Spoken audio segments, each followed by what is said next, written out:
आज का एपिसोड एक अलग ही डायमेंशन खोलने वाला है। एस्ट्रोलॉजी हम सबने सुनी है, लेकिन बीएनएन एस्ट्रोलॉजी और उनके सूत्र एक ऐसा रहस्य है जिन्हें समझने के लिए एक मास्टर गाइडेंस चाहिए। आपने बहुत सारे बच्चे ऐसे देखे होंगे जो शादी से पहले बेकार घूमते हैं, लेकिन शादी के बाद उनकी किस्मत चमक जाती है। प्लैनेट बोलता है वापस आना पड़ेगा तो आना पड़ेगा, जिसमें सिर्फ गुण मिलान करके ही शादी की जाती है। 4 गुण मिलने वालों की शादी बहुत बढ़िया चलती है। 25 गुण 30 गुण मिलने वाले छठे महीने कोर्ट में खड़े होते हैं। कंपैटिबिलिटी किसी ने चेक करनी हो वो कैसे कर सकते हैं? बीएनएन के थ्रू। जो विलन है वो है केतु महाराज, विलन है पक्के वाले। ये जहाँ बैठते हैं वहाँ का काम बिगाड़ देते हैं। इनका काम क्या है? इनका काम है फालतू के चक्करों में मत पड़ो, मोह माया त्याग दो, मोक्ष दिलाऊंगा। सर जैसे सडन वेल्थ या लॉसेस, इसके लिए आप क्या बताएंगे? बीएनएन के बेसिस पे कैसे? सडन वेल्थ राहु देता है। सैटर्न क्या है? डिले का कारक है, तो लड़की डिले से मिलेगी।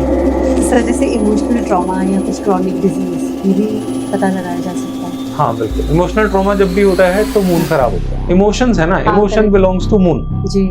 अगर किसी भी चार्ट में मून के आगे मून के पीछे 2 घर 3 घर खाली हैं, सरकारी नौकरी की प्रेडिक्शन में बहुत सिंपल सा है। सरकार कौन है? सन। नौकर कौन है? शनि। मान लीजिए लड़के की शादी है, ठीक है, तो लड़का क्या ढूंढ रहा है? लड़की ढूंढ रहा है। तो लड़की कौन होगी? वीनस होगी। If Venus is connected with Saturn, Saturn क्या है? डिले का कारक है। एस्ट्रोलॉजी के बारे में ऐसा क्या मिथ है जो आप बोलना चाहते हैं, जो आप इसको बताना चाहिए? क्वेश्चंस के साथ तैयार हो अपने ऑडियंस के? हाँ जी बिल्कुल बिल्कुल। Kulwinder Kaur, sir my daughter has Saturn, Venus and Mercury in Taurus, her 10th house, what study she should do? Sanjeevani Agarwal, मेरा Mars and Venus closely conjunction है 1 degree. Manoj Gupta, if Ketu is ahead of Venus in a boy chart. Next question है Anushka, would like to know if in BNN whichever Rashi Jupiter is in counts as first house Rajeshwari.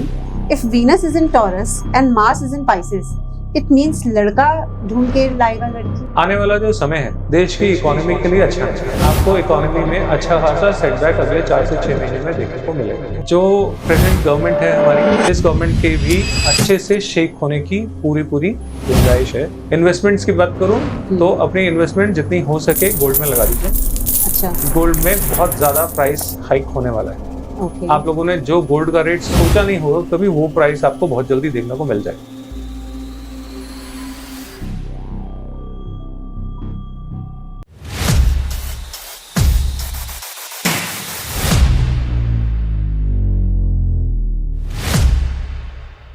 नमस्कार India and welcome to the trending conversation. आज का episode एक अलग ही dimension खोलने वाला है।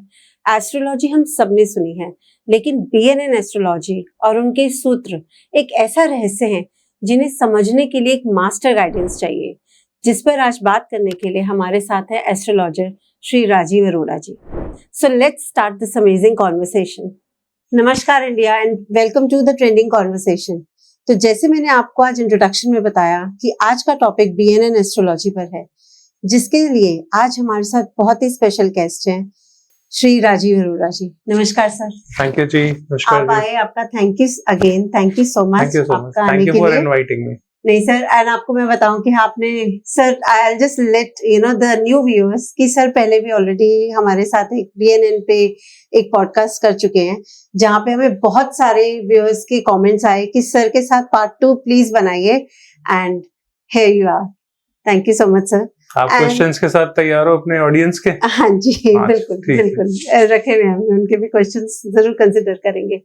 अच्छा सर, जैसे कि हम थोड़ा सा, क्योंकि जो न्यू व्यूअर्स हैं बीएनएन के, हम इंट्रो की अगर बात करें तो ज्योतिष शास्त्र पे जब हम बात करते हैं तो बेसिकली वैदिक एस्ट्रोलॉजी, जेमिनी एस्ट्रोलॉजी और बीएनएन एस्ट्रोलॉजी, ये मुख्य तौर पर ये 3 टॉपिक्स, 3 ये जो नेम्स है वो आते हैं। एंड जैसे कि हमें पता है, हम लोग बीएनएन के बारे में बात कर रहे हैं, तो आप ये बताइए कि ये वैदिक एस्ट्रोलॉजी से कैसे अलग है, इसका बेसिक प्रिंसिपल्स क्या है? देखिए, जहां तक बात है वैदिक की, तो वैदिक को हम ऐसे बोलते हैं मदर ऑफ ऑल जी। वहां पे सारा सागर जो है वो वहीं पे है।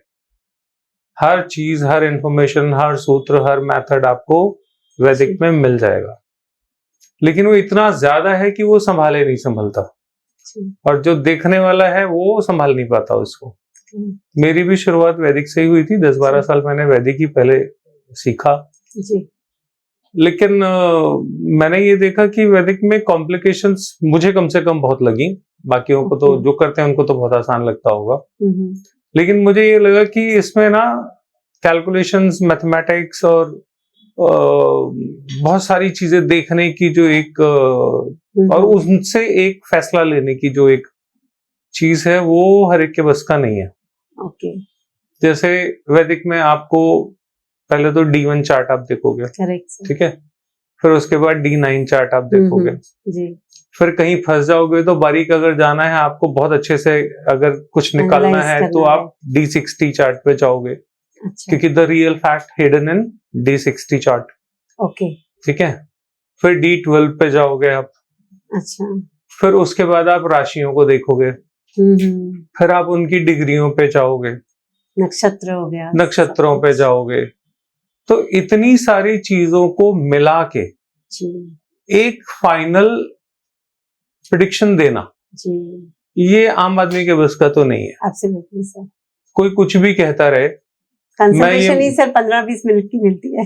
हाँ, मैं नहीं मानता कि इतनी सारी कैलकुलेशन पे बिल्कुल परफेक्ट कोई ना कोई इक्वेशन आप निकाल सकते हो। जी सर।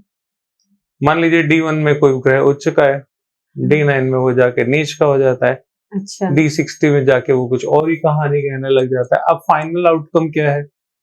जो आपके पास पूछने के लिए आया वो इसलिए तो आया नहीं है कि आप उसको इक्वेशंस बताओ। एग्जैक्टली। उसको तो सिंपल आउटकम चाहिए। रेमेडीज रिक्वायर्ड है। रेमेडीज तो बाद में, पहले आप उसको आंसर तो करो। हाँ जी। रेमेडीज तो बहुत बाद की चीज है, पहले आप उसको आंसर तो करो जी। लेकिन आंसर करने के लिए जो पैरामीटर्स हैं वो इतने कॉम्प्लिकेटेड हैं कि उनसे प्रेडिक्शन जो है वो विरला ही कर पाएगा। मैं ये नहीं कहता कि नहीं करता, मैंने वैदिक से प्रेडिक्शन करने वाले बहुत अच्छे लोग देखे जो बहुत ही सटीक प्रेडिक्शन करते हैं वैदिक से जी। लेकिन दिक्कत क्या है, मेरा जो अपना एक्सपीरियंस है, मैं ऐसे लोगों से जिनसे मिला हूं वो प्रेडिक्शन पत्री से कर ही नहीं रहे होते। अच्छा। उनकी साधना का स्तर वो होता है कि उनको पत्री की जरूरत ही नहीं होती। अच्छा, इसलिए वो मेडिटेशन बहुत अच्छी करते हैं, उनकी इंट्यूटिव पावर गजब की है। ओके। उनको चार्ट चाहिए ही नहीं होता, चार्ट तो वो बहाने के लिए ले लेते कि चलो थोड़ा सा मैच करा के देख लेते। उनको बहुत ज्यादा पत्री की जरूरत नहीं है। वो कुछ अलग बिरले लोग हैं, हर कोई नहीं हो सकता ऐसा। तो वैदिक से प्रेडिक्शन मुझे कम से कम बहुत मुश्किल लगी और मैं इस फैक्ट को एक्सेप्ट करता हूं कि हाँ, वैदिक बहुत मुश्किल है, कई जन्मों की विद्या है। लेकिन जो हमारे पास आज के समय में लोग आते हैं उनका पर्पस क्या है? क्विक रिस्पॉन्स, उनको अपनी प्रॉब्लम का सोल्यूशन चाहिए जी, बाकी और कुछ नहीं चाहिए उनको। आपके पास समंदर है, उनको तो एक बूंद ही चाहिए। एग्जैक्टली। ठीक है ना? तो कोई ना कोई ऐसा तरीका होना चाहिए जिससे कम टाइम में एक्यूरेट प्रेडिक्शन हो जाए जी। उनमें से जितनी सारी मेथड्स हैं, जितनी सारी विधाएं हैं, उसमें से मुझे जो पर्सनली सबसे आसान लगी वो भृगुनंदी नाड़ी लगी जी। क्योंकि इसमें ज्यादा कैलकुलेशन है नहीं। हाँ। बहुत सिंपल इक्वेशन ओके। और उससे प्रेडिक्शन आपकी बिल्कुल एक्यूरेट बैठती है। ओके। जैसे कई बार मेरे को लोग ऐसा पूछते हैं कॉल पे या कमेंट में जैसे भी कि सर BNN से क्या एक्यूरेट प्रेडिक्शन हो सकती है, महीना दिन तक निकाला जा सकता है? तो मैं कहता हूँ हाँ, बिल्कुल महीना दिन निकाला जा सकता है। अच्छा। कुछ लोग ऐसा समझते हैं कि BNN से आप एनुअल प्रेडिक्शन तो अच्छी कर सकते हो लेकिन मंथली प्रेडिक्शन, डेली प्रेडिक्शन आप नहीं कर सकते। ओके। जबकि ऐसा बिल्कुल भी नहीं है। बहुत आराम से डेली प्रेडिक्शन निकाली जा सकती है, किसी इवेंट स्पेसिफिक की जो प्रेडिक्शंस हैं वो बहुत आराम से की जा सकती है और उसमें सिंपलिस्टिक मेथड है। हमारा मेथड बहुत कॉम्प्लिकेटेड नहीं है। करेक्ट। इसलिए मुझे ज्यादा अच्छी लगती है वो। और किसको क्या अच्छा लगेगा ये सबका अपना। एंड मोर ओवर प्रॉब्लम का रिजॉल्व होना ज्यादा मैटर, सबसे इम्पोर्टेंट तो वही है। एग्जैक्टली। तो क्या रेमेडीज इसमें क्या वैदिक से अलग है या आप सिमिलर रेमेडीज सजेस्ट करते हैं? देखिए, रेमेडी का जहां तक सवाल है ना, रेमेडी किसी एक पर्टिकुलर तरीके से नहीं की जाती। अच्छा। आपके चार्ट में जैसे प्लैनेट बैठे हैं, रेमेडी उनके हिसाब से ही होगी। हाँ जी। ठीक है। रेमेडी को डिजाइन करा जाता है। जैसे अब आपको इंडिया में जो लोग बैठे हुए हैं उनके लिए तो आप मान लीजिए एक रेमेडी दे देते हो कि भाई आप शिवलिंग पे जल चढ़ाइए, अगर उनकी ये रेमेडी बनती है तो। हाँ जी। लेकिन जो लोग यूएस में बैठे हैं वो कैसे करेंगे? कहीं कहीं यूएस वगैरह में भी मंदिर हैं, ऐसा नहीं कि नहीं है, लेकिन मेजॉरिटी में नहीं है, और है तो घर से बहुत दूर है, वहां आप डेली जा नहीं सकते, प्रैक्टिकली पॉसिबल नहीं तो है, प्रैक्टिकली डूएबल नहीं है वहां पे। तो क्या करें? शनिदेव पे तेल चढ़ाना है, अब अब्रॉड में तो नहीं है, तो क्या करें? तो हम लोग प्लैनेट की जो कैरिकेचर्स हैं वो उसको समझ के उसके हिसाब से रेमेडीज डिजाइन कर सकते हैं। ओके। तो मैं अपने कोर्स में जो सिखाता हूँ, हाउ टू डिजाइन रेमेडी सिखाता हूँ, उसके लिए प्लैनेट आपको अच्छे से समझ आए उसकी नॉलेज देता हूँ। ओके। रेमेडी कोई हर चीज रेमेडी है, कोई ऐसी चीज नहीं है जो रेमेडी ना हो। कौन से प्लैनेट की कब कहाँ कैसे आप यूज करते हो उस पे सारा खेल है जी। जैसे मैंने आपको बताया कि शिवलिंग पे जल चढ़ाना एक रेमेडी है, ठीक है? ये रेमेडी असल में मून के लिए है, ठीक? अब मून क्या है? मून है चंचलता, है ना?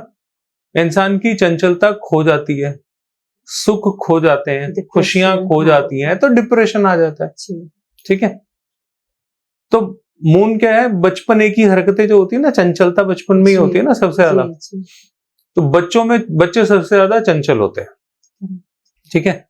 अब मैं आपसे कहता हूं, आप यूएस में बैठे हो, न्यूयॉर्क में बैठे हो मान लीजिए, और मैं आप मेरे पास आए कि जी मेरे को ठीक होना है, ठीक है, मून मेरा खराब है, मुझे ठीक करना है। अब मैं आपको शिवलिंग वहां पे नहीं प्रोवाइड कर सकता, तो मैं क्या करूं? तो मैं आपको ये बोलूंगा कि आपके घर के आसपास जो चिल्ड्रन पार्क है, जो शाम को बच्चे जहां पे खेलते हैं, आप वहां पे जाइए, बच्चों को खेलता देखिए। अच्छा। उससे भी आपका मूड ठीक हो जाएगा।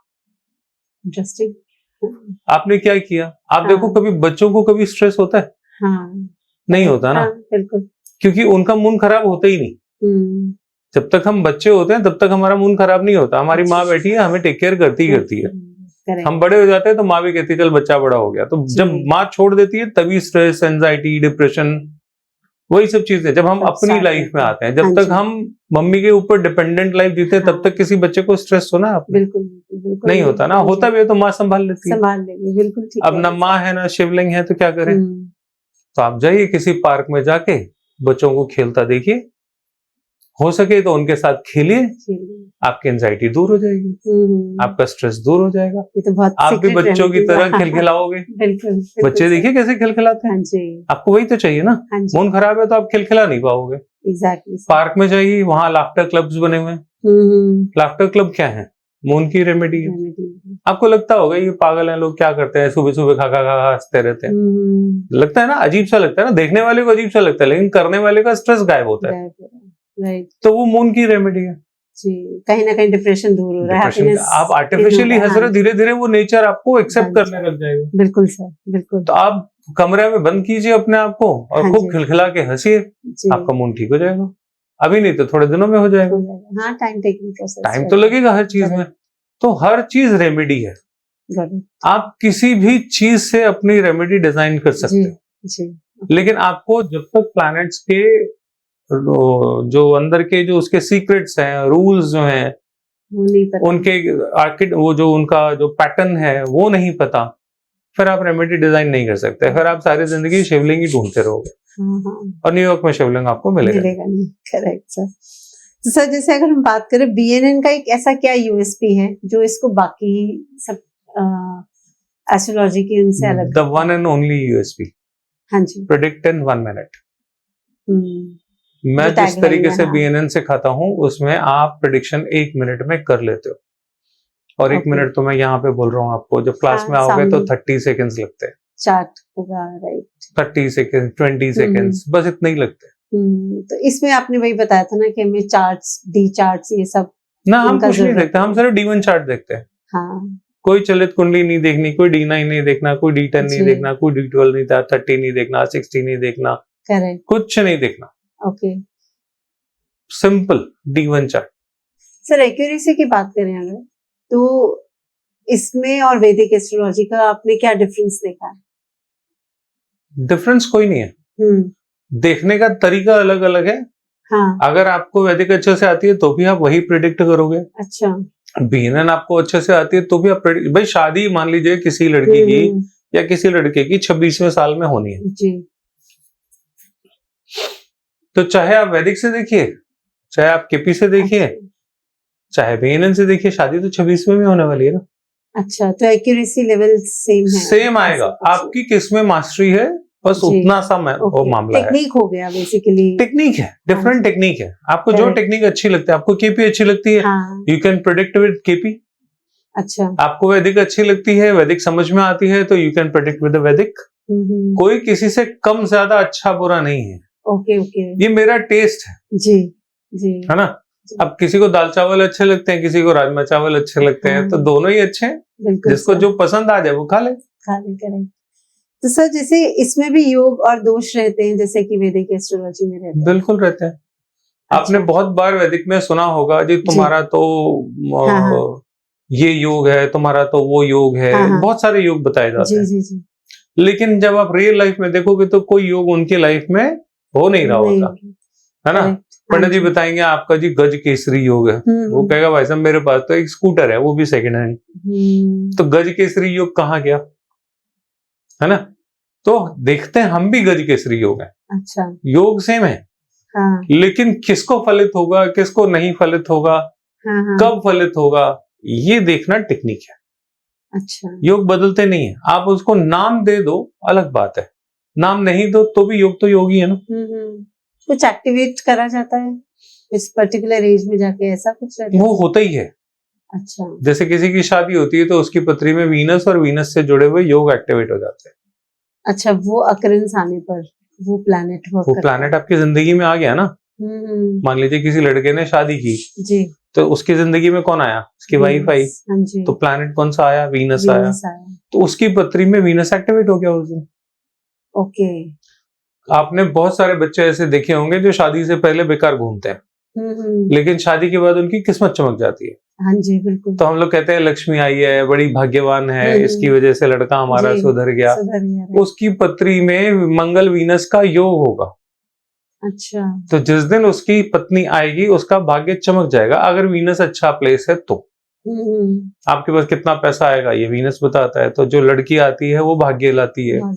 भाग्य क्या है, पैसा भाग्य है आज के जमाने में। तो जैसा वीनस होगा वैसा पैसा होगा।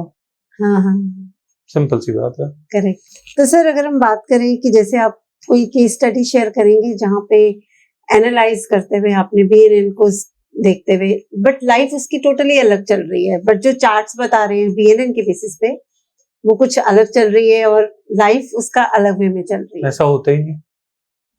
अच्छा, ये तो पॉसिबल ही नहीं है ना। दोनों में से एक गलत है, या तो जो सामने वाला बता रहा है जो उसकी लाइफ चल रही है वो झूठ बोल रहा है, या फिर उसका चार्ट की डेट ऑफ बर्थ टाइम ठीक नहीं है। क्योंकि जैसा चार्ट है जीवन वैसे ही होगा।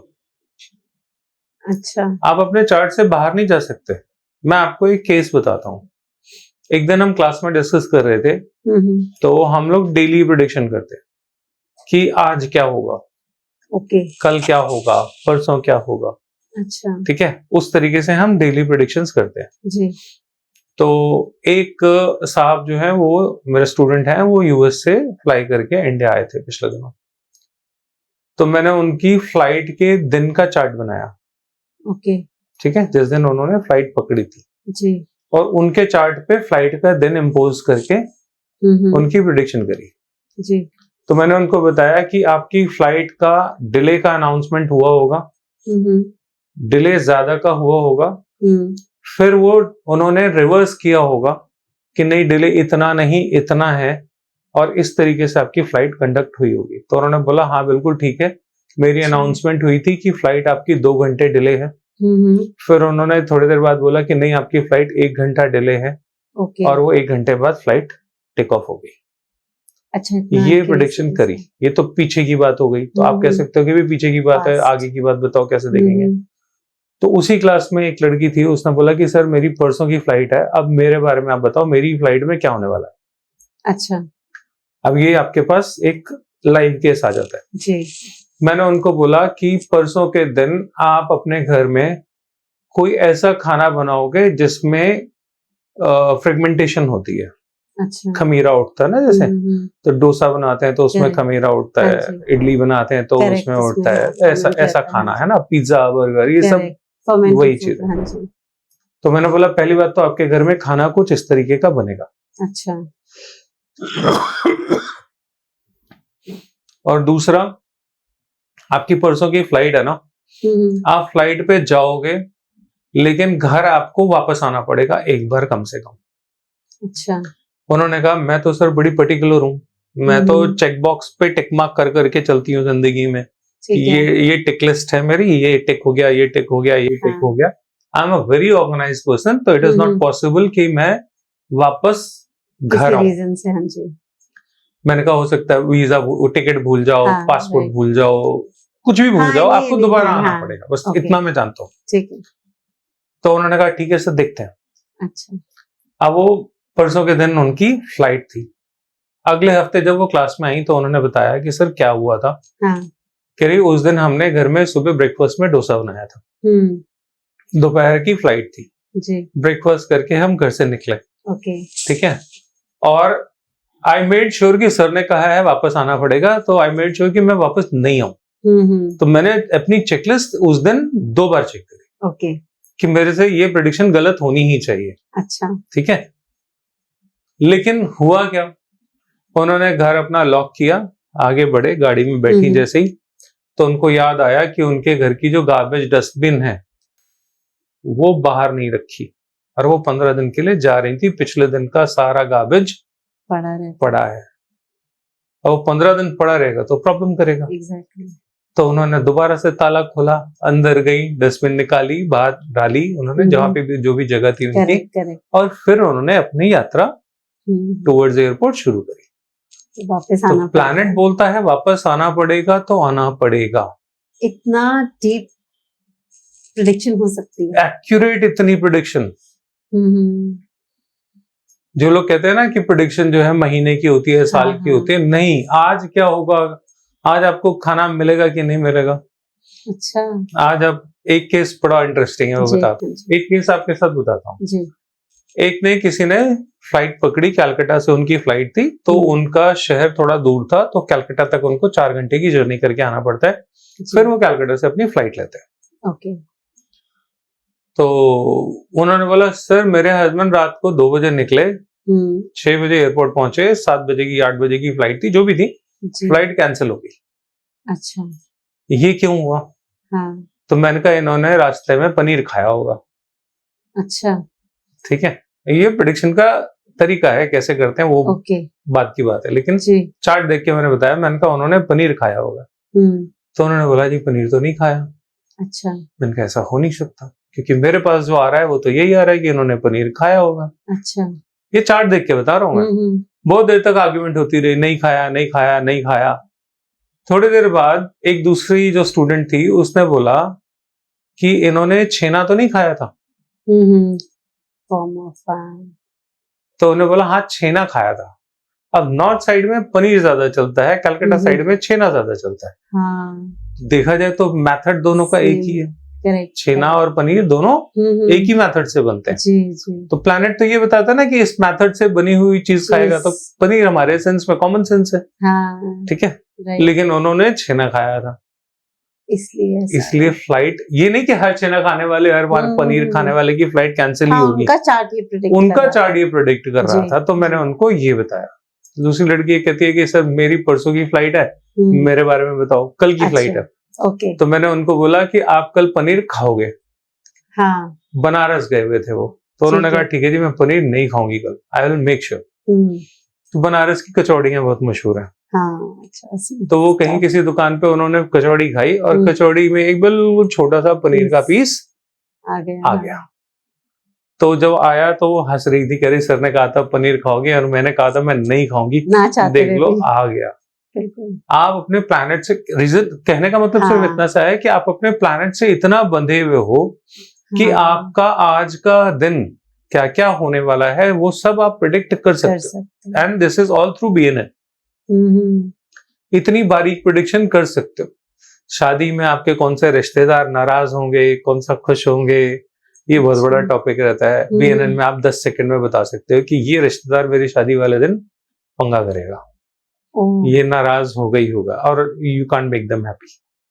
तो ये सब चार्ट में बड़े आराम से बता मेंशन देते है तो वो तो होके रहने वाली बात है। हैं, वो होने ही वाला है। ओके, तो जहां तक एक्यूरेसी की बात है, हाँ, बीएनएन तो इज दैट एक्यूरेट। दैट है। अच्छा सर, बीएनएन में जैसे हम प्रिडिक्शन के टॉपिक पे थोड़ा सा डिस्कस करते हैं, जैसे मैरिज में किसी को कंपैटिबिलिटी चेक करनी हो, तो आप मतलब मेरा कंसर्न इस टॉपिक पे जाने का इसलिए सो दैट व्यूअर्स अपना चार्ट देख के थोड़ा सा 3-4 चीजों को कोरिलेट कर पाएं कि कैसे पता लगाया जा सकता है इन सिंपल टर्म्स। तो आप प्लीज बताएंगे। देखिए, जहां तक बीएनएन में मैच मेकिंग की बात है, हाँ जी तो ये जो मैच मेकिंग का सिस्टम है ना, जी। ये पूरा ही फ्लॉड है।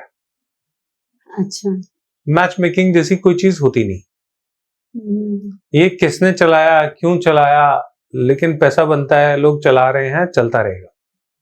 क्योंकि अच्छा। लाइफ का एक बहुत सीरियस कंसर्न होता है लड़के के लिए, लड़की के लिए, हर एक को शौक होता है पत्री मिलाने का। हम्म, लेकिन एक बात मुझे बताइए, जब आपकी पत्री में ये लिखा है कि आपका ऐसा होने वाला है, हम्म, 10 साल में आपके साथ ये होगा, 20 साल में ऐसे होगा, 50 साल में ऐसे होगा, यस, तो ये नहीं लिखा कि हस्बैंड कैसा होगा या वाइफ कैसी होगी। हाँ बिल्कुल लिखा हुआ बेसिक कॉमन सेंस है है। ना। हाँ बिल्कुल आपको देखना नहीं आता अलग बात है, लेकिन लिखा तो हुआ है ना। Correct sir. तो आपके चार्ट से ही आपके स्पाउस का पता लग जाता है बिना मैच मेकिंग के। अच्छा। जिसके चार्ट में डिवोर्स का कॉम्बिनेशन है, वो तो आज भी है। हाँ। जिस दिन वो पैदा हुआ, वो तो कॉम्बिनेशन लेके ही पैदा हुआ है। आप मिलाते रहो जितनी पत्री मिलानी है। हम्म, पत्री मिलाने से इवेंट नहीं टलती। पत्री मिलाने का पूरा सिस्टम ही फ्लॉड है मेरे हिसाब से। इसका कोई लॉजिक नहीं है। बस सर जैसे कहते हैं नाड़ी दोष नहीं होना चाहिए, कुछ 3-4 ऐसे दोष होते कि मिनिमम 18 गुण मिलते हैं। जैसे अगर हम 36 में से बात करें तो एक नाड़ी दोष होता है कि मध्य अंत ऐसा कुछ रहता है, देखिए, वो बिल्कुल नहीं होना चाहिए। मैच मेकिंग में जो जी। चल रहा है, हालांकि जी। मैं नहीं करता, हाँ लेकिन मैं फिर भी बताता हूँ, जी पता है प्लीज। मुझे। हाँ जी। ये जो गुण मिलान का सिस्टम है ना, हाँ। ये जैसे एक क्वेश्चन पेपर आता है ना, जैसे 20-20 नंबर के 5 सवाल है, तो टोटल पेपर 100 नंबर का हुआ। करेक्ट। उसमें से गुण मिलान सिर्फ 20 नंबर का क्वेश्चन है। अच्छा, out of this out of 100 सिर्फ 20% मैचिंग है ये। ओके उसमें से आपकी आधी मैच कर रही है, तो 10% मैचिंग है। ओके। हम इसको 100% समझ लेते, ये 100% नहीं है। और जो आप कह रहे हो ना, नाड़ी मिलान, गुण हाँ मिलान, हाँ भ्रकुट मिलान, हाँ। इन सबको मिला के ही वो गुण मिलान का योग बनता है। ओके। ठीक है। आप अगर सॉफ्टवेयर में डालोगे ना लड़के की डिटेल, हाँ। लड़की की डिटेल, तो वहां पे लिखा होगा भ्रकुट क्या है, नाड़ी क्या जी है, जी वो जी सब मैच मेकिंग में वो जी। दोनों तरफ का लिखा हुआ आ जाता है। Yes, गण sir. कौन से हैं वो सब हाँ लिखा जी। हुआ आता है। जी सर। ये टोटल क्वेश्चन ही 20 नंबर का, 80 नंबर का क्वेश्चन पेपर तो आपने किया ही नहीं। फिर आप कहते हो हमने तो पत्री मिलाई थी जी, लेकिन शादी फिर भी खराब हो गई। क्योंकि चार्ट्स में ही लिखा हुआ है ऐसा। आपने अगर पत्री मिलान जैसी कोई चीज है, तो कम से कम ये नहीं है जिसमें सिर्फ गुण मिलान करके ही शादी की जाती है। करेक्ट। 4 गुण मिलने वालों की शादी बहुत बढ़िया चलती है। 25 गुण 30 गुण मिलने वाले छठे महीने कोर्ट में खड़े होते हैं। बिल्कुल सही। ऐसे सैकड़ों एग्जांपल्स आपके सामने हैं। लेकिन क्योंकि एक चीज चलती चली आ रही है, हाँ। सबका हिस्सा है उसमें, तो कोई बोलता नहीं। क्यों बोलेगा? जैसे चल रहा चलने दो, पैसे आते हैं। अब मैं बोल रहा हूँ, मैं तो आते हैं लोग, तो मैं बोल देता हूँ जी मेरे को मैच मेकिंग नहीं करनी। अच्छा। मैं नहीं करता, क्योंकि मुझे आप ही की पत्री से पता लग जाएगा जो होना है। तो जो आने वाली है उसका डेटा सच्चा है झूठा है क्या पता, लेकिन आपकी पत्री तो आपके हिसाब से सच्ची है। तो मैं आप ही के चार्ट से बता देता हूँ कि आपका डिवोर्स होगा कि नहीं होगा।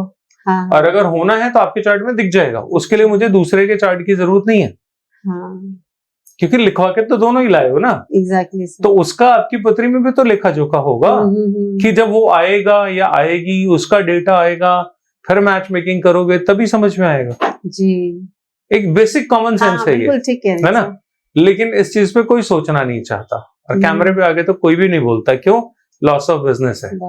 अगर मैं ये बोल रहा हूँ तो आज के बाद मेरे पास मैच मेकिंग के लिए लोग आना बंद हो जाएंगे, तो मेरा धंधे का नुकसान होगा ना। बिल्कुल। इसलिए कोई बोलता नहीं। मैं करता नहीं हूँ, मैं इसलिए बोल देता हूँ। नहीं बट ठीक है, कहीं ना कहीं ट्रुथ है इस चीज को लेके। तो अभी हम अगर इसी चीज पर डिस्कस कर रहे हैं, मैरिज कंपैटिबिलिटी किसी ने चेक करनी हो तो वो कैसे कर सकते हैं BNN के थ्रू? देखिए, मैरिज कंपैटिबिलिटी का जहां तक इश्यू है, तो हम किसी एक का भी चार्ट ले हाँ लें तो जी। हमें मैरिज कंपैटिबिलिटी पता लग जाएगी। जी सर। ठीक है, मान लीजिए लड़के का चार्ट है, हाँ जी। अगर उसका वीनस अच्छा है तो उसकी शादी अच्छी लड़की से होगी या फाइनेंशियली अच्छे घर से लड़की आएगी। अच्छा। ठीक है, अगर उसका वीनस, लड़के का वीनस अपना खराब है तो वाइफ के साथ प्रॉब्लम होगी ही होगी, क्योंकि वीनस खराब है। हाँ। तो कहीं ना कहीं तो दिक्कत होने वाली। करेक्ट। सेपरेशन के लिए, डिवोर्स के लिए जो बीएनएन में हम विलन मानते हैं, जैसे हर फिल्म में एक विलन होता है ना, तो बीएनएन में जो विलन है वो है केतु महाराज। अच्छा जी। ये विलन है, पक्के वाले, बढ़िया वाले। ये जहां बैठते हैं वहां का काम बिगाड़ देते हैं। ओके। इनका काम क्या है? इनका काम है फालतू के चक्करों में मत पड़ो, मोह माया त्याग दो, मोक्ष दिलाऊंगा। केतु मोक्ष का कारक है। ओके। तो केतु जिन जिन चीजों के साथ बैठा हुआ है, उन चीजों से मोक्ष दिलाने की इस बार की केतु की तैयारी है आपके जीवन में। अच्छा। ठीक है, इफ योर वीनस इज, लड़के के चार्ट में, if the Venus is connected with the Ketu, तो पत्नी से अलग हो जाओगे। ओके। वीनस से अगले घर में केतु है तो पत्नी से अलग हो जाओगे, पत्नी आपसे अलग हो जाएगी। आप इसमें कुछ नहीं कर सकते। और हमारे हिंदुस्तान में बड़ी दिक्कत है मैरिड लाइफ को लेके, 90% लोग अपने आप से भी झूठ बोलते हैं। They always say I am happy. Correct. ठीक है, I have a good married life. अंदर से पूछो तो बैंड बजा पड़ा होता है। 90% लोगों का यही हाल है, सच तो ये है। लेकिन हमारे यहाँ लोग सच नहीं बोलते इस चीज को लेके। वो ऐसा नहीं कि पब्लिकली सच नहीं बोलते, वो अपने आप से भी सच नहीं बोलते। ठीक है, चल रहा है सब। एक ही घर में रह रहे हैं एक ही घर में रह रहे हैं, एक ही छत के नीचे रह रहे हैं, एक दूसरे को जानते नहीं। हम शादी ये टूटने को मानते हैं, तन ना मिले मन ना मिले, शादी टूट गई, खत्म कहानी। ठीक है, जिसका है वो अपने आप समझ ले, मैं उसमें कुछ ज्यादा बोलूंगा नहीं, पर्सनल लाइफ है सबकी। लेकिन ज्यादातर मैं आपको, अगर मरकरी सॉरी अगर वीनस केतु के साथ कनेक्ट है तो your married life is going to be spoiled, unless आपकी वाइफ केतु का काम करती हो। अच्छा। जैसे मान लीजिए लड़का जो है, उसकी शादी किसी ऐसी लड़की से हो रही है जो हेयर ड्रेसर है। अच्छा। उसको मैरिड लाइफ में प्रॉब्लम नहीं होगी। अच्छा। केतु की वजह से। ओके। नॉर्मल जो प्रॉब्लम होती है सबकी वो होगी। हाँ। थोड़ा बहुत लड़ाई झगड़ा सब में होता है, वो होगा, उसमें कोई दिक्कत नहीं है जी। लेकिन अगर वो लड़की हेयर स्टाइलिंग करती है, हाथ में कैंची है, बाल काटती है, तो उसकी वहां तक नौबत कभी नहीं आएगी कि रिश्ता खत्म हो जाए। लड़की वकील है, बहुत बढ़िया रिश्ता चलेगा। अच्छा। फैशन डिजाइनर है, रिश्ता बहुत बढ़िया चलेगा। चार्टर्ड अकाउंटेंट है, बहुत बढ़िया रिश्ता चलेगा। Okay. Even if the Venus is connected with the Ketu. लेकिन अगर ऐसे ही किसी प्रोफेशन में वो लड़की नहीं है तो शादी टूटेगी टूटेगी। बट सर यहाँ पे थोड़ा सा कॉन्ट्रडिक्टरी मेरा एक क्वेरी है। आपने जैसे बताया चार्ट में लिखवा कर आया है कि उसका डिवोर्स होने से इतने इसके प्लैनेट्स ठीक नहीं वर्क कर रहे हैं बिकॉज ऑफ केतु।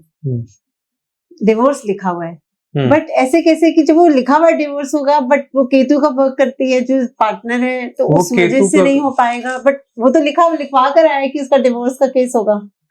हाँ। अगर वो ये लिखवा के आया है कि डिवोर्स नहीं होगा तो उसके लिए भी कोई ना कोई कॉम्बिनेशन होगा इसके साथ। अच्छा। Okay. If the Ketu is blessed with the Jupiter, हाँ, then only you will get a spouse from these fields. Okay. नहीं तो बैंड हो जाएगी। काफी सारे प्लैनेट्स इंटररिलेटेड है। एक चीज से थोड़ी होता है, एक चीज नहीं होती। प्लैनेट ब्लेस्ड है कि नहीं है। डिवोर्स कौन मांगेगा? लड़का मांगेगा, लड़की मांगेगी, ये भी दिख जाता है चार्ट से। अच्छा। बिल्कुल साफ साफ दिखता है, बड़े आराम से दिखता है ना। It will hardly take 10 seconds to predict. लड़का डिवोर्स नहीं मांगेगा अगर ऐसा है तो, लड़की डिवोर्स नहीं मांगेगी अगर ऐसा है तो। लिखा हुआ है तो इंटरेस्टिंग सर। तो सर जैसे सडन वेल्थ या लॉसेस, इसके लिए आप क्या बताएंगे बीएनएन के बेसिस पे कैसे? सडन वेल्थ राहु देता है। अच्छा। छप्पर फाड़ता है ना जो, वो राहु ही फाड़ता है। अच्छा, और ये कुंडली से ये भी एनालाइज हो जाता है कि कितना मनी का बेनिफिट होने वाला है, नहीं, ये तक बता देते हैं? फिगर वाइज तो नहीं बता सकते। अच्छा, ये नहीं पता सर। फिगर वाइज तो नहीं बता सकते, लेकिन ये बता सकते हैं कि you will have plenty of money which is plenty for you. अब एक आदमी 20,000 रुपए की नौकरी करता है, उसको 1 करोड़ का फायदा हो जाए तो उसके लिए तो वो प्लेंटी है, वो मिलियनेयर बन गया। Correct sir. है ना। अब जो आदमी 20 करोड़ 30 करोड़ साल का कमाता है, उसको 100 करोड़ मिला, तब वो मानेगा कि प्लेंटी मिला। तो सबके लिए फिगर्स अलग अलग हैं, लेकिन हम ये बता सकते हैं कि 10x होगा कि नहीं होगा। अच्छा। जिस समय में आपका टाइम आएगा, उस समय में आपका जो पैसा है वो 10x होगा कि नहीं होगा। अच्छा, वो प्रिडिक्ट, ये बड़े आराम से प्रिडिक्ट किया जा सकता है। कौन से सालों में होगा, जैसे ईयर्स होते हैं ना, कुछ कुछ अच्छे साल होते हैं, तो कौन से ईयर में होगा, ये बड़े आराम से आपको बताया जा सकता है कि इन सालों में आपका मनी 10x होने वाला है। अच्छा, तो अगर ऑन एन एवरेज हर तीसरे साल में ये इक्वेशन आती है। अच्छा। किसी किसी की ज्यादा अच्छा रिजल्ट नहीं देती because of the other combination, किसी किसी की मैजिकल रिजल्ट्स दे जाती है, तो वो भी सब लिखा होता है। Got it. तो अगर आप इसमें बता सके, किसी व्यूअर्स ने चेक करना हो अपने चार्ट में कि कैसे सडन बेनिफिट मेरा योग बन रहा है कि नहीं बन रहा, नहीं, ये तो प्रॉपर सीखना पड़ेगा। अच्छा, ऐसे रैंडमली अच्छा, तो नहीं बता सकता। पता चल सकता। वो तो आपको जब तक इक्वेशन नहीं आएंगे आपको कैसे पता लगेगा। अच्छा, मतलब काफी सारा मैच करना पड़ती है चीजें। तो जैसे कोई गवर्नमेंट जॉब में जाना चाहते हैं, तो उसके लिए अगर आप कुछ बताएं कि कैसे प्रिडिक्ट किया जा सकता है कि वो गवर्नमेंट जॉब में जा सकते हैं। इससे रिलेटेड एक मेरे पास केस आया था अभी कुछ दिन पहले, कंसल्टेशन थी, तो मैं वो आपको बताता हूँ। जी सर। एक लड़का आईएएस की तैयारी कर रहा है, करते करते 36 साल का हो गया। ओके। अब उसके पास एक अटेम्प्ट लास्ट बचा है जो वो कर सकता है। बाकी अटेम्प्ट उसके फेल हो गए, और वो अटेम्प्ट करते करते वो 36 पार कर जाएगा। 35 का हो गया था या 36 का हो गया था, मुझे एग्जैक्ट याद नहीं, लेकिन 30s के ऊपर के टाइप साइड्स में था। ठीक है। मैंने कहा तुम करते क्या हो? तो कह रहे जी मैं कुछ नहीं करता, मैं तैयारी करता हूँ। ठीक है।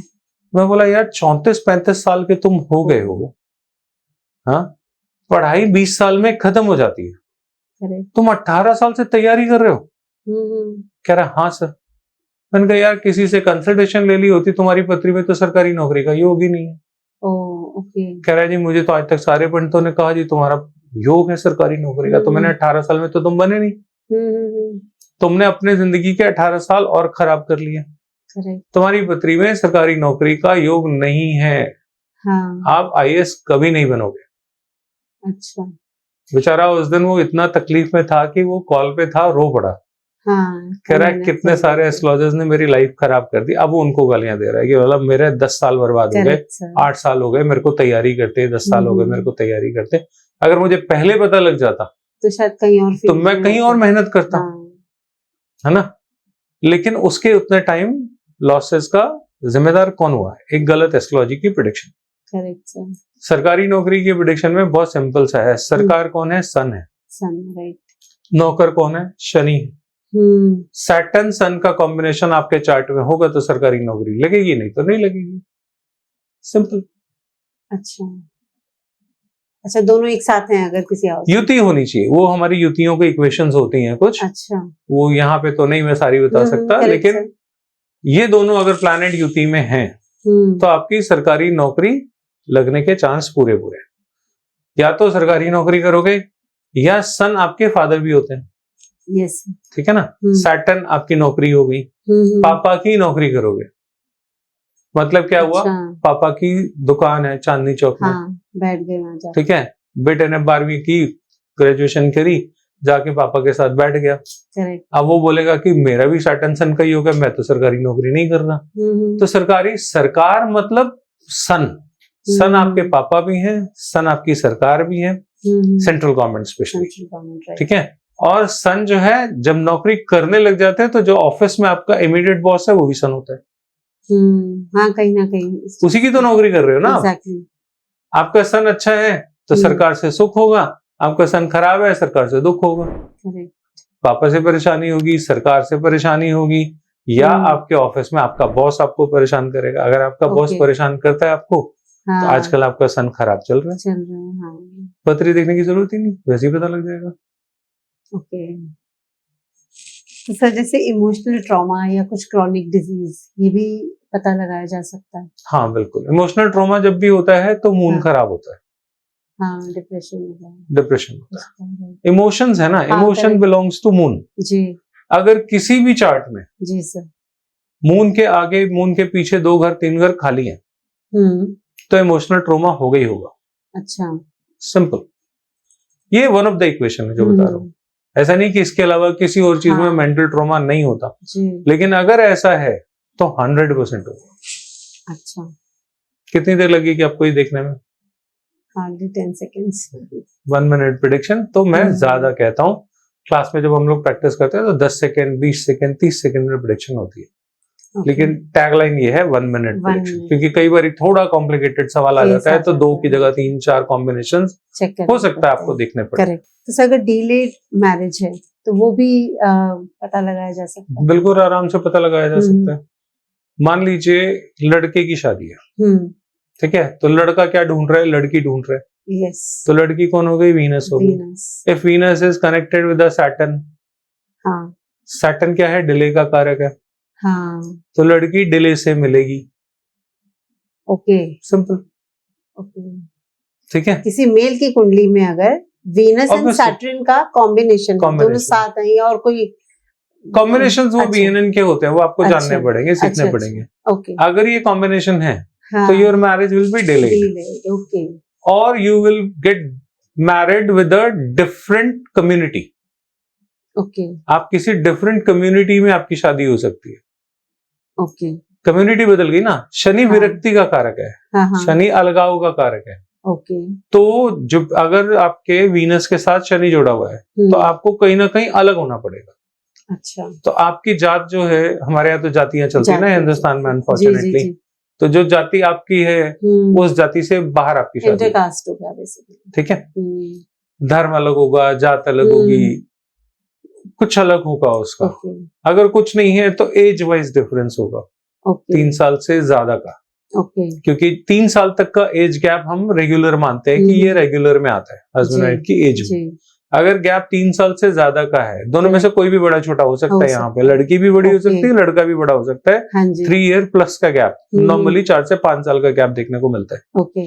तो वहां पे अर्ली मैरिज भी पॉसिबल है। सर बीएनएन एस्ट्रोलॉजी के बारे में ऐसा क्या मिथ है जो आप तोड़ना चाहेंगे, जो आप उसको बताना चाहेंगे?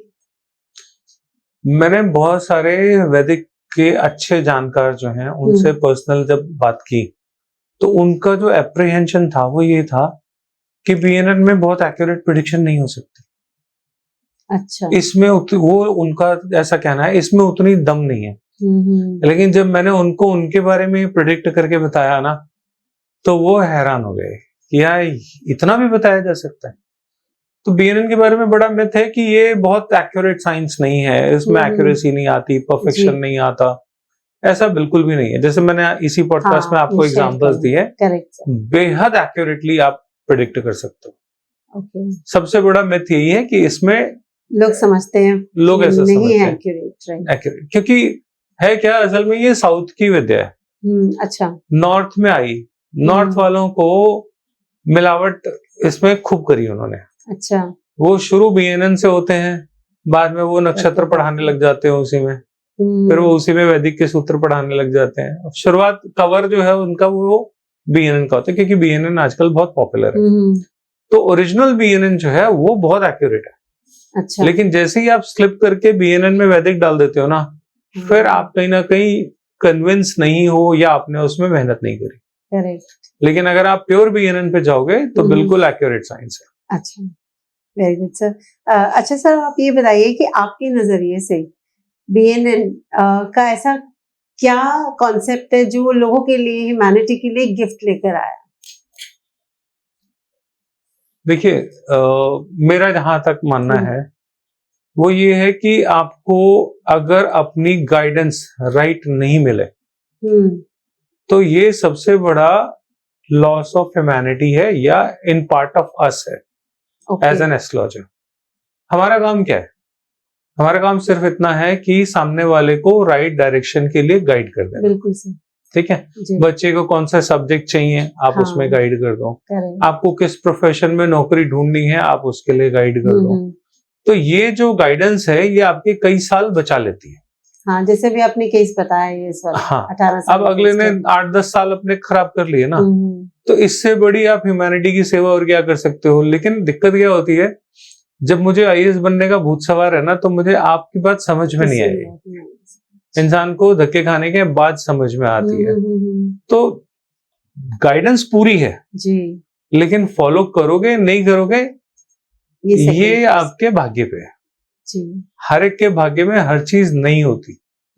जब समय खराब होता है तो गाइडेंस जो खराब वाली मिलती है ना, आप उसको फट फॉलो कर लेते हो, क्योंकि आपका भी समय खराब है, रेमेडी भी खराब मिल गई, दोनों मिल गए, दोनों ने अपना काम कर दिया। खराब समय में सही रेमेडी पहली बात तो मिलती नहीं, आपको सही एस्ट्रोलॉजर मिलेगा नहीं, मिलेगा तो आपको पसंद नहीं आएगा। अच्छा, उसकी बात आपको अच्छी नहीं लगेगी। क्यों? आपके अगेंस्ट की बात कर रहा है वो, आप फील्ड एनर्जी हो और वो पास एनर्जी की बात कर रहा है, तो आपसे ऑपोजिट एनर्जी है ना, उससे आपको हमेशा दिक्कत होती है, ट्रस्ट फैक्टर नहीं मिलेगा, ट्रस्ट फैक्टर नहीं होता। एक प्लैनेट है जुपिटर, हाँ जी, जिसका जुपिटर खराब है वो पंडितों के पास कभी नहीं जाता। अच्छा, खराब रहता है जिनका। जिस समय में वो एक्टिवेशन में होगा उस समय में आप कभी भी सही अच्छे पंडित के पास जाओगे ही नहीं। अच्छा, आपसे गलती होगी, आप गलत पंडित, गलत एस्ट्रोलॉजर, गलत रेमेडी यही सब अट्रैक्ट करोगे, क्योंकि आपका समय ही अच्छा नहीं है। तो जो अच्छा होगा आप उसको बुरा बोलोगे और जो बुरा होगा वो आपको अच्छा लगेगा। इसीलिए खराब समय में अच्छे डॉक्टर नहीं मिलते, खराब समय में अच्छा पंडित नहीं मिलता, क्योंकि आपको यही तो पहचान नहीं है।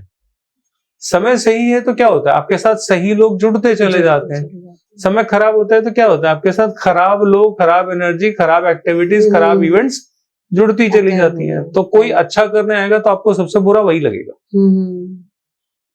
है ना जी। तो इस तरीके से जिंदगी चलती है। हमारा काम सिर्फ गाइड करना है। हम किसी की डेस्टिनी ना बदलते हैं, ना किसी का भाग्य बनाते हैं। राइट, हमारा काम भाग्य बनाना नहीं है, हमारा काम है भाग्य में जो लिखा है वो पढ़ के आपको बताना, और उससे आपको थोड़ी सी गाइडेंस हो जाए कि आपको इस फील्ड में जाना चाहिए। आपका टाइम सेव होगा, मनी सेव होगी, एनर्जी सेव होगी, सबसे बड़ी बात तो यही है। सर, जैसे कि आज के टाइम में लोग प्रॉब्लम जो फेस कर रहे हैं रिलेटेड टू फाइनेंस, सबको है कि हाँ पैसा कमाना है, भाग दौड़ चल रही है लाइफ में, तो इसमें आप थोड़ा बीएनएन सूत्र की हेल्प से बताइए कि कैसे पता लगाया जा सकता है। मैं इसके अलावा प्रेडिक्शंस करना चाहता हूँ। हाँ जी, प्लीज। आपके चैनल पे जी। आने वाला जो समय है देश की इकोनॉमी के लिए अच्छा नहीं है। ओके। आपको इकोनॉमी में अच्छा खासा सेटबैक अगले 4 से 6 महीने में देखने को मिलेगा। अच्छा, ठीक है। जो प्रेजेंट गवर्नमेंट है हमारी, इस गवर्नमेंट के भी अच्छे से शेक होने की पूरी गुंजाइश है। ओके। ये गवर्नमेंट अच्छे से शेक करेगी, सरवाइव करेगी नहीं करेगी मैं नहीं कह सकता, मुझे बहुत मुश्किल हालात इस गवर्नमेंट के लिए दिख रहे हैं। अच्छा। और बचाव फिलहाल मुझे नहीं दिख रहा। ठीक है, अब कोई डिवाइन इंटरवेंशन हो जाए तो मैं कह नहीं सकता, लेकिन इकोनॉमी के प्रोस्पेक्टिव से और पॉलिटिकल टर्मोइल के हिसाब से आने वाले 4-6 महीने 2025 पूरे ही मान लीजिए आप, ये बहुत ही डिफिकल्ट टाइम होने वाला है। इन्वेस्टमेंट्स की बात करूं तो अपनी इन्वेस्टमेंट जितनी हो सके गोल्ड में लगा दीजिए। अच्छा। गोल्ड में बहुत ज्यादा प्राइस हाइक होने वाला है। आप लोगों ने जो गोल्ड का रेट सोचा नहीं होगा कभी, वो प्राइस आपको बहुत जल्दी देखने को मिल जाएगा। इस ईयर एंड तक मेरे ख्याल से 1.25 लाख रुपए तोले के आसपास सोना आपका हो जाएगा। ठीक है, ये तो हो गई जो प्रेडिक्शंस हैं देश के लिए। हाँ जी सर। दूसरा, अब आते हैं कि आपने बोला कि मेरा पर्सनल फाइनेंस कैसा रहेगा। आपकी पत्री में वीनस पैसे का कारक है जी। वीनस मरकरी के साथ जुड़ेगा तो you will be a millionaire. Venus Rahu के साथ जुड़ेगा तो you will be a multi millionaire. और वीनस केतु के साथ जुड़ेगा तो you will be a multi trillionaire. ये पत्री के योग। सीक्रेट योग पता चल रहे हैं। आप अपनी पत्री में देखो आपके में कौन सा योग है जी, और वो जगह आपको कब मिलेगी, वो टाइमलाइन है। अब कोई 28 साल का बच्चा बोले कि कहाँ मिलेनियर, हमारे पास तो स्कूटर है, अभी बाइक पे चल रहे हैं, तो wait for the time. Planet activation का टाइम, सबका समय आता है। करेक्ट। आज नहीं आया तो कल आएगा। लेकिन अगर आप अपनी पत्री में ये योग लेके बैठे हो तो गरीब घर में पैदा हो सकते हो, जाओगे नहीं इस दुनिया से गरीब। अच्छा, ये 100% कन्फर्म। जब आप इस दुनिया से जाओगे आपके पास करोड़ों होंगे। ओके, अगर ये योग आपकी पत्री में है तो ये अमीर बनने की योग। That's so good sir. तो अभी कुछ क्वेश्चंस ले लेते हैं जो हमारे लास्ट पॉडकास्ट में रिक्वेस्ट किया हुआ है व्यूअर्स का। At Kulwinder Kaur, sir my daughter has Saturn, Venus and Mercury in Taurus, her 10th house, what study she should do? नहीं, ये जो इन्होंने पॉइंट बताया ना, हाँ, ये स्टडी के पॉइंट ऑफ व्यू से ये प्लैनेट से क्वेश्चन नहीं चलती। अच्छा, लेकिन मैं 2-3 चीजें बता देता हूँ। एक बार फिर से प्लैनेट बताइए कौन कौन सा है। Mercury, Saturn and Venus in 10th house. हाँ जी, in Taurus, her 10th house. Yes, 10th house, जी, ठीक है। इनको पॉलिटिकल साइंस की पढ़ाई आप करा सकते हो। ओके, और इनकी पढ़ाई जो है थोड़ी लंबी चलेगी, मतलब ग्रेजुएशन कर ली, 2-4 साल अपना नौकरी वोकरी कर ली, फिर से कुछ पढ़ने लग जाएंगी ये। ओके, इस तरीके से इनकी पढ़ाई चलेगी। ओके, मिडिल एज में जाके पढ़ाई थोड़ी कम होगी, लेकिन जैसे ही ये 40 के आसपास पहुंचेंगी ये फिर से किसी न किसी सब्जेक्ट में पढ़ना शुरू कर देंगी और ये सारी जिंदगी पढ़ती ही रहेंगी। यहाँ पे हम एकेडमिक्स की बात नहीं कर रहे, एकेडमिक्स तो एक लेवल के बाद खत्म हो जाएगा, लेकिन she will be a constant student. Okay, even at her age of 70 हाँ, she will be a student. okay, learning is an ongoing process and she is the perfect example for this. Okay, एक चीज अगर आप check कर सकते हो तो देख लेना, अगर इनकी नाक बहुत ज्यादा ब्रॉड है तो इनको पॉलिटिकल साइंस ले दो, उससे अच्छा कुछ नहीं है। इनको फाइनेंस की पढ़ाई आप करवाइए, बैंकिंग फाइनेंस की तैयारी करवाइए, वहां पे ये बहुत अच्छा कर सकते हैं। Correct, thank you so much sir. And I think Kulwinder आपको आपका आंसर मिल गया होगा। फर्दर आपकी कुछ क्वेरीज हैं, सर पर्सनल कंसल्टेशन भी देते हैं, आप जरूर सर से इसके कंसर्न कंसल्टेशन ले सकते हैं। सर नेक्स्ट क्वेश्चन है एट संजीवनी अग्रवाल, मेरा Mars and Venus closely conjunction है 1 डिग्री, इसके लिए आप क्या कहेंगे सर? अगर मार्स और वीनस कनेक्ट हैं तो मार्स इनका हस्बैंड हो गया और वाइफ वीनस ये खुद हो गई जी, क्लोज कंजंक्ट है, ठीक है। तो इनका मायका और ससुराल बिल्कुल आसपास होगा। ओके, या ये जब पहली बार एक दूसरे से मिलेंगे या इनके मिलने का जो भी रीजन बनेगा वो इनके घर से ज्यादा 1 किलोमीटर 1.5 किलोमीटर के अंदर अंदर इनके स्पाउस का कहीं ना कहीं मिलना इनके साथ होगा। ओके, कोई कॉमन फ्रेंड के घर मिल जाए, कोई कॉमन बैकग्राउंड कुछ मिल जाए, लेकिन ये घर के विदिन 1 किलोमीटर रेडियस में ही इनका मायका ससुराल होगा। और एक एज पे जाके, एक स्टेज पे जाके इनके पेरेंट्स, फीमेल है ना ये, हाँ जी संजीवनी, इनके पेरेंट्स इनका जहां पे शादी होगी, जहां पे ससुराल होगा, उसके आसपास अपना घर बना लेंगे। ओके, जहां पे भी वो रह रहे हैं वो प्रॉपर्टी बेच देंगे और ये अपनी बेटी के आसपास आके ओल्ड एज में रहने लग जाएंगे। ओके, ये कंफर्म है। ओके, ठीक है। दूसरी एक प्रेडिक्शन और है, ये वीनस और मंगल अगर एक साथ है तो हम ऐसा बोलते हैं कि ये पूर्व जन्म के पति पत्नी है। रिपीट हो रहा है मामला। अच्छा, 7 जन्मों में एक जन्म, हाँ, एक जन्म और ऐड कर लीजिए आप। ग्रेट, सो आई होप आपको आपका आंसर मिल गया होगा Sanjeevani. Next question at Manoj Gupta, if Ketu is ahead of Venus in a boy chart then? इनकी जो भी स्पाउस होगी उसकी पहली एक शादी टूटी होगी। अच्छा, चाहे सगाई हो गई टूटी हो, चाहे बात पक्की होने के बाद टूटी हो। अच्छा। मतलब समाज में एक बार कह दिया गया होगा कि जी हमारी बेटी मांगी गई, शादी हो गई, तय हो गई, या जो भी है, हाँ। जो भी छोटी मोटी इवेंट करी हो, हाँ। और उसके बाद वो इवेंट टूट जाएगी। या कोई लॉन्ग टर्म रिलेशनशिप चल रहा है? नहीं। अच्छा, वो नहीं। मैरिज प्रॉपर मैरिज की इवेंट अनाउंस होके खत्म होगी। Okay, okay. So Manoj Gupta ji, आपको आपका आंसर मिल गया होगा। और फर्दर अगर इनकी शादी हो चुकी है तो पूछ के जरा कमेंट में वेरीफाई भी कर दें। हाँ प्लीज प्लीज जरूर बताइएगा सर। नेक्स्ट क्वेश्चन है Anushka, would like to know if in BNN whichever rashi Jupiter is in counts as first house. हम राशि नहीं देखते, ओके हमारा राशि से कोई लेना देना नहीं है। BNN में हम राशियां बिल्कुल भी नहीं देखते। अच्छा, तो मतलब उनका जो क्वेरी एक्चुअली BNN से लिंक था तो एप्लीकेबल नहीं है। नहीं, एप्लीकेबल है पार्शियली। उन्होंने जो अच्छा। राशि का जिक्र किया अगर उसको हाँ। हटा दें जी। तो बाकी क्वेश्चन बनता है। अच्छा। तो हम जहां जुपिटर बैठा है उसी को असेंडेंट मानते हैं। अच्छा, ये बात ठीक है। Next question is from at Rajeshwari, if Venus is in Taurus and Mars is in Pisces it means लड़का ढूंढ के लाएगा लड़की, Venus is in Taurus and Mars is in Pisces. हाँ, तो लड़के वाले की तरफ से लड़की वालों को रिश्ता जाएगा। अच्छा, हाँ वही वो कह रहे हैं, क्या लड़का ढूंढ के लाएगा। ओके, लड़का आप तक अपने आप पहुंच जाएगा, आप धक्के मत खाइए, ठीक है, आप आराम से बैठिए, जिसने आना है खुद आएगा चल के। बिल्कुल बिल्कुल सर, आपने बहुत अच्छे से सारे हमारे व्यूअर्स के जो क्वेरीज था उसको आपने रिस्पॉन्स किया, एंड आप आए हमारे पॉडकास्ट पे, आपने इतने अच्छे इंसाइट्स हमारे व्यूअर्स के साथ related to BNN astrology share करिए। इसके लिए बहुत बहुत धन्यवाद। Thank you ji, thank you for inviting me once again. Thank you so much and thank you audience. Thank you so much viewers. आज का एपिसोड एक जर्नी था, एक ऐसा सफर जो हम सबको BNN एस्ट्रोलॉजी और उसके सूत्र की दुनिया तक ले गया। हमने देखा कि सूत्र सिर्फ एक फॉर्मूला नहीं बल्कि एक यूनिवर्सल विजडम है जो हमारे कर्मों को, हमारे पैटर्न्स और हमारे जीवन के रास्ते को रिफ्लेक्ट करते हैं।